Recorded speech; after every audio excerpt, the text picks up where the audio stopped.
Mom, let's be honest for once. My daughter Ashley leaned back in her chair and folded her arms. The restaurant suddenly felt too quiet, too small, too exposed. You've become a burden. For a second, I honestly thought I'd heard her wrong. A burden? The word landed so hard that I physically felt it. Not because strangers had said worse. Not because life hadn't humbled me before.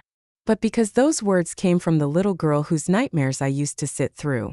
The little girl whose college tuition I paid.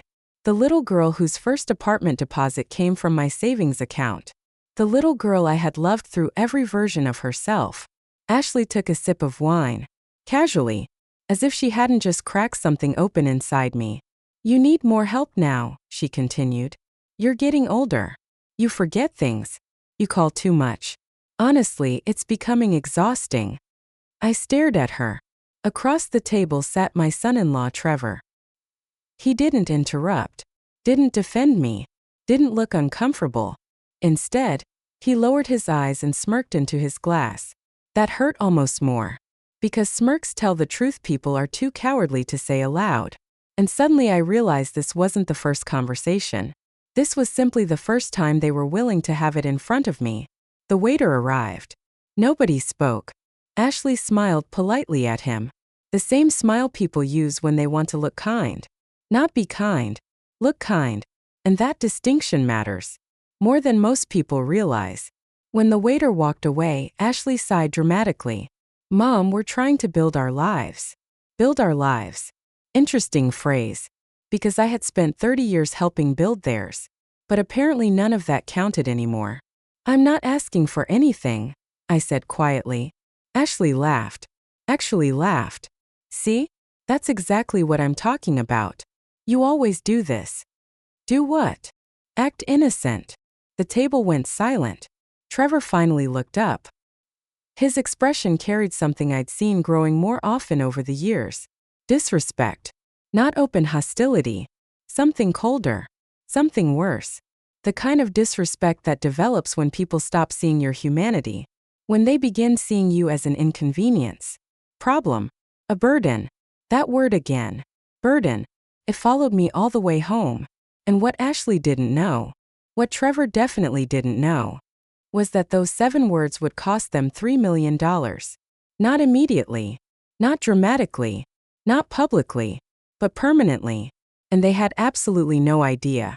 My name is Vanessa Brooks. I'm 68 years old. Widowed. Retired. And apparently a burden. At least according to my daughter. The funny thing is, people often mistake quiet people for weak people. They assume silence means ignorance. Patience means helplessness. Kindness means lack of options. I've spent most of my life allowing people to underestimate me. Sometimes because it was easier. Sometimes because it revealed who they truly were. My husband used to say something I'll never forget. Never interrupt someone who's showing you their character. At the time I thought it was clever. Years later I learned it was survival wisdom. Because character always reveals itself. Always. The only question is whether we're willing to see it. After my husband Marcus died 12 years earlier, Ashley changed. Not overnight. Gradually. Almost invisibly. At first she called every day. Then every week. Then whenever she needed something. A recommendation. A babysitter. Money. Advice. Connections. Favors. Support. My presence was valuable when it served a purpose. Less valuable when it didn't. I noticed. Of course I noticed. Mothers notice everything. We simply don't always say anything. Especially when love is involved. Love makes people tolerate things they'd never accept from strangers. And that's exactly what happened to me. I tolerated. Excused. Minimized. Ignored. For years. Every holiday became slightly more uncomfortable. Every family gathering carried subtle insults hidden beneath smiles. Mom doesn't really understand technology. Mom gets confused sometimes. Mom worries too much. Mom's from a different generation. Tiny cuts. Nothing dramatic. Nothing obvious. Just enough to slowly reduce my credibility in every room. The most dangerous disrespect isn't loud. It's repetitive. 1,000 paper cuts disguised as concern. And Trevor excelled at it. The first time I truly saw who Trevor was happened 8 years earlier. We were attending a charity gala.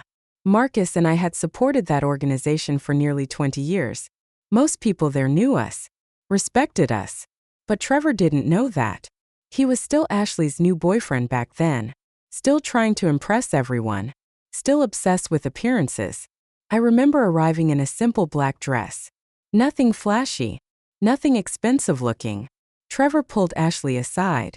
I wasn't supposed to hear it, but I did. Your mom should really dress up more. Ashley laughed. Tell me about it. She looks like she works here.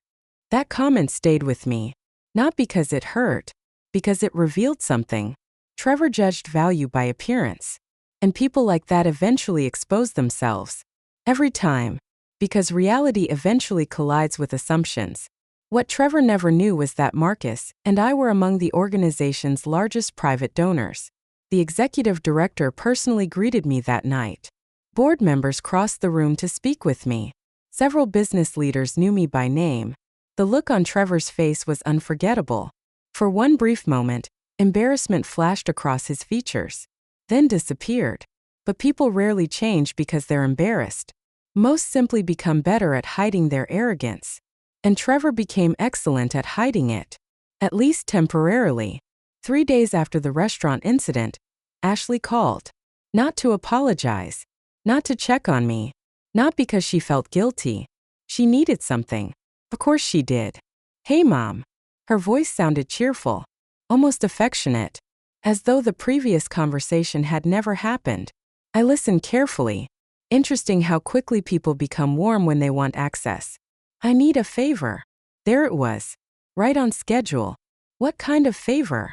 Well, Trevor and I found this amazing house. Of course. A house. Whenever people suddenly remember family, money is usually nearby. Ashley launched into a 20-minute explanation. The neighborhood. The schools. The investment potential.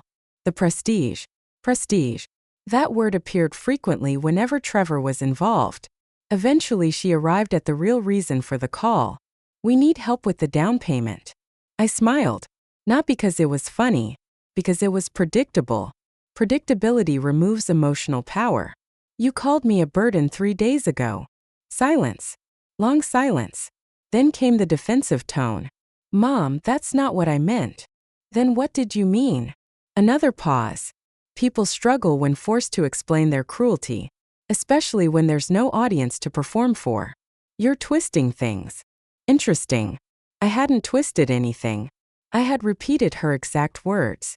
But accountability often feels like distortion to people who aren't accustomed to hearing themselves clearly. We'll talk later, she snapped. Then she hung up. The conversation lasted less than 6 minutes.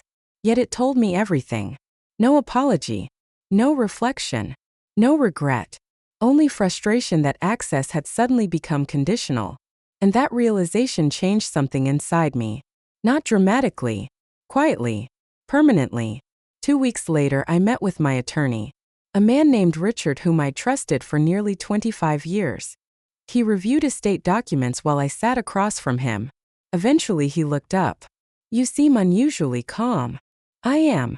That's not always a good sign. I laughed. Richard knew me well. Too well. Do you remember the family trust? His eyebrows lifted. Of course. The trust fund. $3 million. Created years earlier. Originally intended for Ashley and eventually her children. Marcus and I established it long before his death. Long before Trevor entered the picture. Long before words like burden entered family conversations. I'm considering changes. Richard studied me carefully. Major changes? Yes. Have you discussed this with Ashley? No. Why not? I looked out the window. Because sometimes people reveal they love your resources more than they love you. And once you see that, you can't unsee it. Because this isn't a negotiation. Richard nodded slowly. He understood. Good attorneys often become accidental psychologists. They see what money does to families. What entitlement does. What expectations do. He folded his hands. Are you certain? I thought about Ashley's face. Her dismissive tone. Trevor's smirk. Years of subtle disrespect. The restaurant? The burden? Yes. For the first time in months, my answer came without hesitation. I've never been more certain. 3 months passed, and something fascinating happened. Ashley became nicer. Much nicer. Not because she changed, because she sensed distance. People often notice withdrawal before they notice consequences. Suddenly she called more often, asked more questions, pretended greater interest. But sincerity has a texture. And once you've experienced genuine love, imitation becomes easy to recognize. One Sunday she invited me to dinner. Her house. Family only. The invitation sounded warm. Yet something underneath felt rehearsed. Still I accepted. Because sometimes the truth needs space to reveal itself. And that evening provided plenty of space. The moment I arrived, Trevor was unusually friendly. Too friendly. The kind of friendliness that feels like a salesman approaching a customer. Ashley hugged me. Extra tightly. Again. Too tightly. My instincts immediately activated. Something was coming. I just didn't know what. Dinner progressed normally. Conversation flowed. Everyone smiled. Everyone performed. Then dessert arrived. And so did the real agenda. Trevor cleared his throat. Ashley told me you seemed upset after that restaurant conversation. Interesting. Not remorse. Not apology. Damage control. A very different thing. We never intended to hurt your feelings, Ashley added. Feelings. Notice that word. People often reduce disrespect to hurt feelings because acknowledging actual wrongdoing requires responsibility. I see. Trevor leaned forward. Families should support each other. There it was. Support. Another interesting word. Especially coming from people requesting resources. I nodded slowly. And what does support look like to you? Ashley exchanged a glance with Trevor. A glance filled with calculations. We all help each other. Do we? Silence. Tiny. Uncomfortable. Dangerous. The kind of silence that forces honesty. Nobody answered. Because everyone at the table knew the truth. Support had always flowed primarily in one direction. Mine. Toward them. Never the reverse. And for the first time I wasn't helping them avoid that reality. 2 days later everything exploded. Not because I revealed the trust. Not because I confronted anyone. Because arrogance eventually overplays its hand. A mutual friend accidentally forwarded me an email. An email never intended for my eyes. Ashley had written it. And what I read changed everything.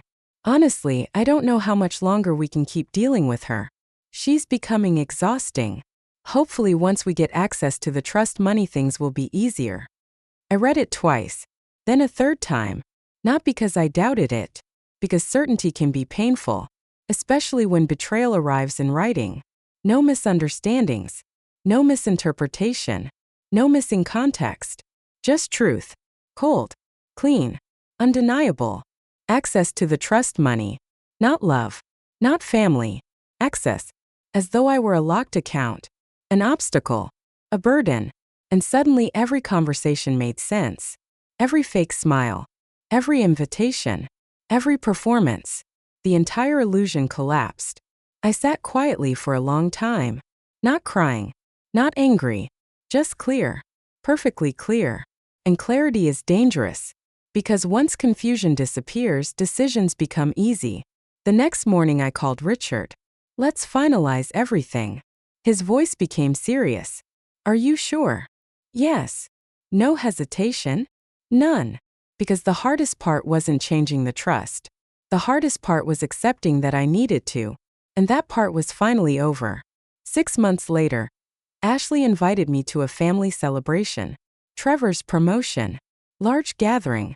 Friends. Co-workers. Extended family. Perfect audience. I almost declined. Then I realized something. Life occasionally presents moments so perfectly timed that refusing them feels disrespectful to destiny itself. So I attended. And what happened next was something none of them ever saw coming. Not even a little. Because while they believed they were managing a burden, they never realized the burden had already removed herself from the equation. And the consequences were waiting patiently. Just around the corner. The party was held at a country club Trevor had spent years trying to join. Not because he loved golf. Not because he enjoyed the atmosphere. Because membership impressed other people. That was always Trevor's weakness. He confused visibility with value, status with character, attention with respect. And people who make that mistake usually spend their lives chasing things that never truly satisfy them. The ballroom glittered with expensive lighting and carefully curated elegance. Every table looked perfect. Every guest seemed polished. Every conversation sounded rehearsed. It was exactly the kind of environment Trevor loved. A room full of people trying very hard to appear important. Ashley greeted me near the entrance. Her smile arrived half a second too late. Again. That tiny delay. That microscopic pause. The one people don't notice unless they've spent a lifetime reading emotions. "Mom, you made it." I said I would. She laughed nervously. "You look beautiful." Interesting. Months earlier I was a burden. Tonight I was beautiful. Amazing how flexible opinions become when people believe they need something from you. I hugged my grandchildren. They were the only reason I still attended events like these. Children see differently. They hadn't learned the complicated mathematics of status yet. They still measured people by kindness. Not usefulness. Not wealth. Not influence. Kindness. A skill many adults abandon. The children pulled me toward their table. And for 20 wonderful minutes I forgot everything. No manipulation. No agendas. No calculations. Just laughter. Pure and uncomplicated. The way family should feel. Then Trevor stepped onto the stage. And ruined it. "Tonight is about gratitude," he announced. The room applauded. Trevor adjusted his suit jacket. The performance had begun. He thanked colleagues, friends, mentors, business partners. Then his eyes found Ashley. "My incredible wife." More applause. Ashley dabbed at tears. The audience melted. But I noticed something else. Trevor loved audiences. Loved controlling how people perceived him. Loved admiration. The speech continued. Then unexpectedly he mentioned me. "My mother-in-law Vanessa is here tonight." Several people turned toward my table. I smiled politely. Trevor raised his glass. "She taught us many things." A few guests nodded. Then his expression changed. Just slightly. "Most importantly, she taught us resilience." The room remained attentive. Because sometimes life gives you responsibilities you didn't expect. A few people chuckled. Something cold moved through my chest. Not pain. Recognition. I knew Trevor. I knew that tone. The fake joke. The disguised insult. The performance wrapped in plausible deniability. Sometimes you spend years carrying burdens because family is family. More laughter. Nervous laughter. Uncertain laughter. The kind that spreads when people aren't sure whether they should laugh. And suddenly the entire room felt different. Ashley looked down. Not shocked. Not confused. Not offended. Down. Which told me everything. She knew. Maybe not the exact words. But she knew where he was going. And she wasn't stopping him. The audience shifted uncomfortably. Yet Trevor continued. Because arrogance often mistakes silence for permission. I think everyone here understands that some people take more than they give. A few heads turned toward me again. Slowly. Awkwardly. The atmosphere became heavy. Embarrassing. Cruel. And Trevor smiled through it all. The smile of a man convinced he's winning. The smile of a man who doesn't realize the game already ended months ago. I simply lifted my glass. And smiled back. That unsettled him. I could see it immediately. Because bullies expect visible wounds. They expect tears. Anger. Defensiveness. Pain. What they don't know how to process is peace. Real peace. The kind that comes from no longer needing anything from them. Trevor finished his speech. The applause sounded weak. Scattered. Forced. Even his audience felt something was wrong. They just couldn't identify it. Yet, an hour later I was standing near the dessert table when a woman approached me. Elegant. Silver-haired. Sharp eyes. Maybe 70. Maybe older. The kind of woman who notices everything. "I hope you don't mind me saying this," she said quietly. "I probably won't." She smiled. "I think your son-in-law just embarrassed himself." I laughed. A genuine laugh. One I hadn't felt in a while. The woman introduced herself as Eleanor. A retired judge. which somehow made perfect sense. Judges develop extraordinary instincts. Years of watching people lie tends to sharpen perception. Eleanor glanced toward Trevor. He seems very concerned with appearances. Yes. And very unconcerned with dignity. I raised an eyebrow. She nodded. There's a difference. That sentence stayed with me. Because there is a difference. A massive difference. Appearances are rented. Dignity is owned. Appearances depend on other people.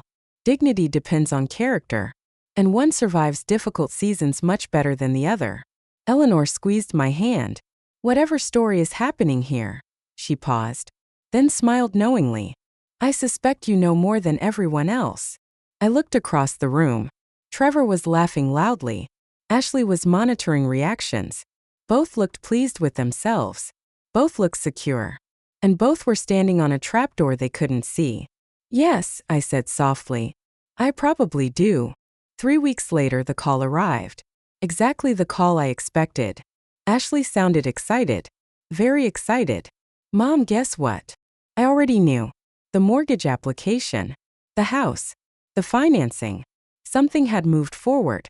What happened? We got approved. Of course they did. She laughed happily. We're finally doing it. Then came the pause. The real reason for the call. The actual purpose hidden behind celebration. We'll still need some help though. There it was. Always. Eventually. Every road led there. Help. Support. Access. Resources. Never accountability. Never reflection. Never respect. Just transactions disguised as family. How much help? Not much. Whenever someone says not much, prepare yourself. About $700,000. I nearly smiled. $700,000. Requested from the burden. Remarkable. Truly remarkable. That's a significant amount. It's an investment. Interesting. Notice how quickly other people's money becomes an investment. Ashley continued talking. Future value. Neighborhood appreciation. Opportunity. Timing. But I barely heard her. Because another realization had arrived. She genuinely believed the money belonged to her already. Not eventually. Now. In her mind she wasn't asking. She was accessing. And entitlement is one of the most destructive forces in any family. Because entitlement erases gratitude. It erases perspective. It erases humility. Eventually it erases love itself. When Ashley finally stopped talking, I asked a simple question. Do you love me? Silence. Instant silence. Not because she didn't know the answer. Because she wasn't expecting the question. Of course I do. Why? Another pause. Longer this time. People can explain investments, strategies, real estate, budgets. But genuine love? That requires sincerity. And sincerity cannot be improvised. Mom. Why? She struggled. Actually struggled. And in that moment my heart broke a little. Not because she failed. Because years ago she wouldn't have. Years ago the answer would have arrived instantly. Without effort. Without thought.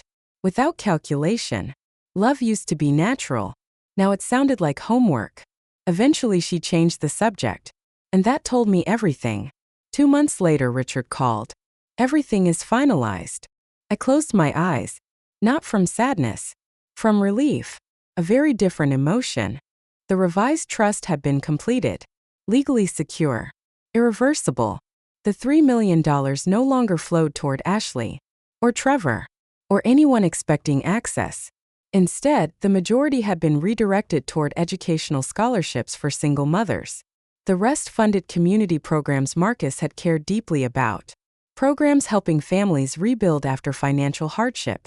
Programs creating opportunity. Programs changing lives. In other words, the money would now help people who appreciated it. People who respected it. People who understood its value. Richard cleared his throat. Do you want to tell Ashley? No. Then how will she find out? I stared out the window. At the garden Marcus once loved. At the roses he'd planted himself. At the life we'd built through patience and sacrifice. She'll find out when she's supposed to. And life, as always, handled the timing perfectly. The discovery happened 9 months later. After my annual health review, after estate updates, after routine legal paperwork, a completely ordinary process, until Ashley requested copies. For planning purposes. Planning purposes. Another interesting phrase. Richard warned me immediately. She'll know. I know. Are you prepared? I thought about the restaurant, the speech, the email, the years of quiet disrespect, the burden. Yes. For once I truly was. Ashley arrived at my house the next evening. Alone. No Trevor. That worried me more than if he'd come. Because people often arrive alone when they're carrying bad news. Or preparing for war. The moment I opened the door, I knew. She was furious. Not hurt. Not confused. Furious. The documents were clenched in her hand. What is this? I stepped aside. Come in. She didn't move. What is this? I looked at the papers. The trust documents. You removed us. No greeting. No concern. No discussion. Straight to the money. Straight to the point. Straight to the thing she truly valued. You removed us. Yes. The silence afterward felt enormous. Like a building cracking. Like ice breaking across a frozen lake. Like reality finally arriving. You gave it away? Yes. Her face reddened. Disbelief. Rage. Panic. All fighting for space. You gave away our inheritance? Our inheritance. There it was. The ownership. The entitlement. The assumption. I looked directly into her eyes. No. Her expression tightened. No. No, Ashley. I gave away my money. That sentence hit harder than any shout ever could. Because it was true. And truth has weight. Real weight. She stared at me. Speechless. For perhaps the first time in her adult life. Then the accusations began. Manipulation. Unfairness. Punishment. Revenge. Control. Every word arrived except the one I waited for. Sorry. Not once. Not even then. Not even now. Finally, I asked the question that had lived inside me for nearly a year. Why did you call me a burden? Ashley froze. The room became very quiet. Very still. You never apologized. She looked away. You embarrassed me at that restaurant. No. I shook my head slowly. You embarrassed yourself. Silence. You never apologized for the speech. Silence. You never apologized for the email. Her eyes widened. Now she understood. I had seen it. I had seen everything. The mask cracked. For a moment I glimpsed the frightened little girl underneath the arrogance. The child she'd once been. The child I still loved. And that made everything harder. Because love doesn't disappear when trust does. That's the tragedy. You really hurt me, I said quietly. Not angrily. Not dramatically. Just honestly. You made me feel like my value depended on what I could give you. Ashley began crying. Real tears this time. Not strategic tears. Not performance tears. Real ones. And somehow that hurt even more. Because now the consequences were real. Now the illusion was gone. Now she finally saw what she'd done. Or at least part of it. I didn't mean. I know. She stopped. I continued. But intentions don't erase impact. Another silence. Heavy. Necessary. Painful. Mom. Her voice cracked. I never thought you'd actually do it. And there it was. The most honest sentence she'd spoken all night. Not. I never meant to hurt you. Not. I'm sorry. Not I was wrong. I never thought you'd actually do it. Meaning she thought there would always be another chance. Another forgiveness. Another rescue. Another exception. And that's exactly why boundaries matter. Because sometimes love without boundaries becomes permission. Ashley left just before sunset. Not screaming. Not threatening. Not victorious. Just quiet.